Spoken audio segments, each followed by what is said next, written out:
ରବେ ତୋର ତ one two one ନା ମୋର ଥିଲା ମୁଣ୍ଡ ଡିଷ୍ଟର୍ବ କରୁଛି ବେକାର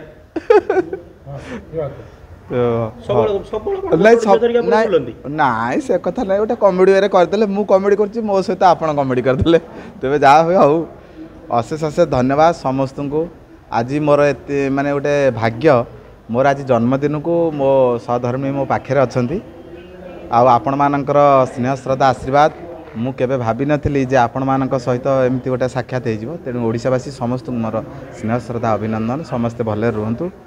ତେଣୁ ଆଜି ମୋର ଏଇ ଯେଉଁ ଜନ୍ମଦିନରେ ଗୋଟେ ଖାସ୍ କରି ମାନେ ଯେଉଁଟା କହନ୍ତି 6 ବର୍ଷ ପୁରୀ ଯାଇଛି ଆମର ସୋସିଆଲ ସର୍ଭିସ୍ ଯେଉଁଟା ୟୁଥ୍ ଫର୍ ଭଲେଣ୍ଟାରୀ ସେ ତାରି ସହିତ ମୁଁ ଗୋଟେ ମେମ୍ବର ଅଛି ସେଇ ସଂସ୍ଥାରେ ତେଣୁ ଅଲଗା ସହିତ ବି ଅଛି କିନ୍ତୁ ଗୋଟେ କଥା ହେଉଛି ଯେହେତୁ ମୁଁ କଳାକାର ହିସାବରେ ମୋର ଗୋଟେ ମନରେ ଗୋଟେ ଇଚ୍ଛା ଥିଲା ବା ଗୋଟେ ଆଗ୍ରହ ଯେ ଜନସେବା କେମିତି କରିହେବ ଯେ ଖାଲି ଯେ ଅର୍ଥ ଥିଲେ ଯେ ଜନସେବା କରିହେବ ତାହା ନୁହେଁ ଆମର ନିୟୋଜିତଟା ନିହାତି ଆବଶ୍ୟକ ଆଉ ସେଠି ଉପସ୍ଥିତ ରହିବାଟା ନିତ୍ୟାନ୍ତ ଆବଶ୍ୟକ ତେଣୁ ମୁଁ ଏତିକି କହିବି ମିଡ଼ିଆ ଭାଇମାନଙ୍କୁ ଆଉ ସର୍ବସାଧାରଣ ଓଡ଼ିଶାବାସୀ ସମସ୍ତଙ୍କୁ ମୁଁ ଏତିକି କହିବାକୁ ଚାହେଁ ଯେ ଆମେ ମଣିଷ କିନ୍ତୁ ମଣିଷ ହିସାବରେ ଆମେ ଯେତିକି ପାରିଶ୍ରମିକ ଅର୍ଜନ କରୁଛେ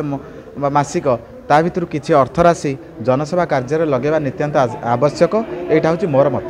ଜ୍ଞାନ ଭାଇ ଆଜି ଆପଣଙ୍କ ଜନ୍ମଦିନ ସହଧର୍ମିଣୀ ଆପଣଙ୍କ ସହିତ ଅଛନ୍ତି ଆଜ୍ଞା କ'ଣ ଆଜି କ'ଣ ବାର୍ଥଡେ ପାଳନ କ'ଣ କରିବେ ନିଶ୍ଚିନ୍ତ ହିସାବରେ ପ୍ରକୃତରେ ବାପା ମାଆଙ୍କ ପରେ ଯଦି ଭଲ ପାଇବା ଥାଏ ମୁଁ ଏଇଟା ବିଶ୍ୱାସ କରେ ମୋ ସ୍ତ୍ରୀ ମୋତେ ବହୁତ ଭଲ ପାଏ ମୋର ଭଲ ପାଇବାଟା ମୁଁ ଭାବେ କମ୍ ବୋଲି କିନ୍ତୁ ତାଙ୍କର ଭଲ ପାଇବା ଅଧିକା ତେଣୁ ତାଙ୍କ ସକାଶେ ଆଜି ମୁଁ ଏ ଜାଗାରେ ଅଛି ବହୁତ ତାଙ୍କର ଅବଦାନ ଏତେ ଅବଦାନ ଯେ ମୁଁ ଚାକିରି ଛାଡ଼ିଦେଲି ସେ ଚାକିରି ଛାଡ଼ିବା ପରଠୁ ସିଏ ମୋ ସାଥରେ ଅଛନ୍ତି ଯେ ନାଇଁ ଯଦି ଚାକିରି ଛାଡ଼ିଛନ୍ତି ମୋ ସ୍ୱାମୀ କ'ଣ ଗୋଟେ ଭଲ କାର୍ଯ୍ୟ ପାଇଁ ଥିବେ ତେଣୁ ଯେତେବେଳେ କଳା କଥାଟା ଶୁଣିଲେ କହିଲେ ମୋତେ ଡର ଲାଗୁଛି ଏମିତି କେମିତି କ'ଣ ତୁମେ କରିକିରି ଆମକୁ ସବୁ ପୋଷିବ ତେଣୁ ଯାହା ବି ହଉ ତାଙ୍କର ବହୁତ ହାତ ଅଛି ତାଙ୍କୁ ଅଶେଷ ଅଶେଷ ଧନ୍ୟବାଦ ହଁ ସିଏ ପୁରା ଏଇ ରାଗିଗଲା ମାନେ କହିଦେବେ ନାଲି ଆମ୍ବ ସେ ରାଗିଗଲେ କହିଦେବେ ନାଲି ଆମ୍ବ ଆପଣ ତ ଦେଖିବାକୁ କଳା ଆପଣଙ୍କୁ ନାଲି ଆମ୍ବ କାହିଁ କଳା ଆମ୍ବ ନଟା କି ନାଲି ଆମ୍ବ ଯେହେତୁ ଗୋଟେ ଚରିତ୍ର ଆସିଲା ସେ ଚରିତ୍ରରେ ଗୋଲୁବାବୁ ଦେଇଦେଲେ ଗୋଟେ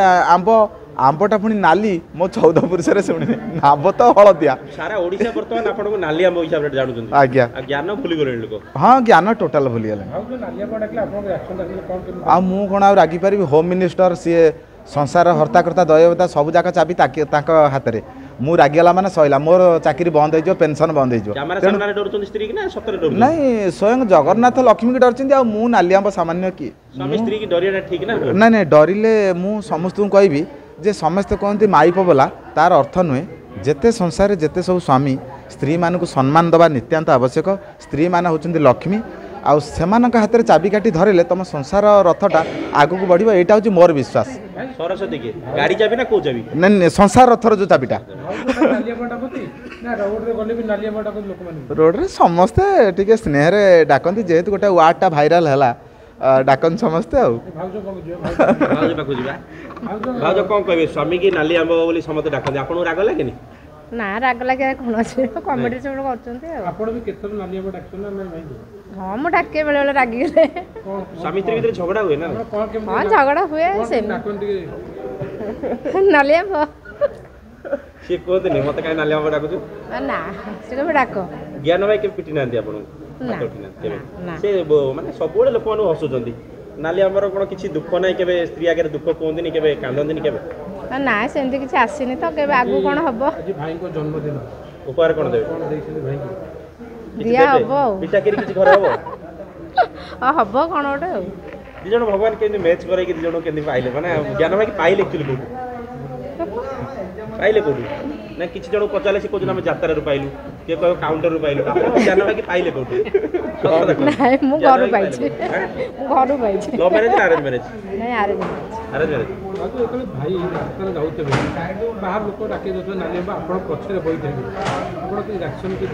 ନାଇଁ ସେମିତି କିଛି ରିଆକ୍ସନ୍ ନାହିଁ ଏଇଟା କମେଡିରେ ଡାକୁଛନ୍ତି ଆଉ ରିଆକ୍ସନ୍ କରିବାର କ'ଣ ଅଛି ଗାଁରେ ତ ସବୁ ଜାଣିଥିବେ ନାଲି ଆମ୍ବକୁ ହଁ ସମସ୍ତେ ଜାଣିଗଲେ ଘରେ ଘରେ ଶ୍ୱଶୁର ଘର ଗଲେ ବି ଶ୍ୱଶୁର ହଁ ପୁଅ ଝିଅ କ'ଣ ଆପଣଙ୍କର ପୁଅଟେ ଆଉ ପୁଅ ଯେତେବେଳେ ସ୍କୁଲ ଯାଉଥିବ ନାଲି ଆମର ପୁଅ ଆଇଲା